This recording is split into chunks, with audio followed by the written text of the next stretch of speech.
شخص تھا، اس کے پاس بڑی جائیداد تھی اور سونا چاندی کافی مقدار میں موجود تھا۔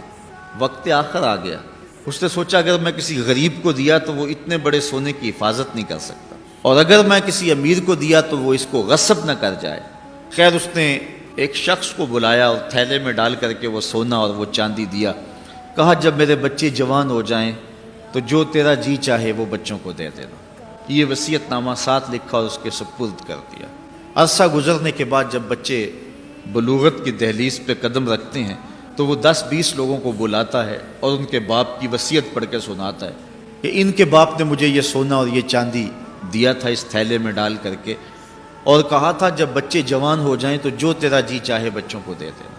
اس نے وہ سونا چاندی خود رکھ لیے اور خالی تھیلا بچوں کو دے دیا۔ اب سارے کہتے ہیں کہ یتیموں کے ساتھ ظلم ہوا ہے۔ قاضی کی عدالت میں جائیں تو وہ کہتے ہیں باپ کی وصیت ہی ایسی تھی، میں کیا کر سکتا ہوں۔ علماء سے پوچھا تو کہا ہوا تو ظلم ہے بچوں کے ساتھ، لیکن باپ کی وصیت ہی ایسی تھی۔ چلتے چلتے بات حضرت امام اعظم ابو حنیفہ تک پہنچی۔ حضرت امام اعظم ابو حنیفہ کے سامنے جب مسئلہ پیش کیا گیا، فرمایا اس پر پنچایت کو دوبارہ بلا لو اور اس شخص کو بھی بلاؤ۔ بلا لیا گیا، بچوں کو بھی بلا لیا گیا۔ کہا ان کے باپ کی نصیحت پڑھو۔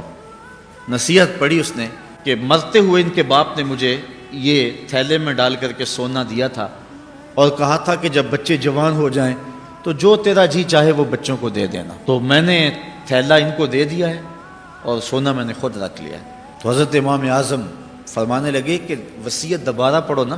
اس نے وصیت دوبارہ پڑھی تو اس نے کہا جی ان کے باپ نے مجھے کہا تھا کہ جب بچے جوان ہو جائیں تو جو تیرا جی چاہے وہ بچوں کو دے دینا۔ تو امام اعظم فرمایا کہ ان کے باپ نے کہا تھا جو تیرا جی چاہے وہ بچوں کو دے دینا، اب تو بتا تیرا جی سونے کو چاہ رہا ہے یا تھیلے کو چاہ رہا ہے؟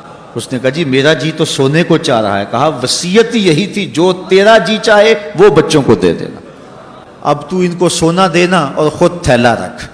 تو حضرت امام اعظم امام ابو حنیفہ نے اس طرح فیصلہ کر کے جو ہے وہ غریبوں کو اور یتیموں کو ان کا حق دلوا دیا۔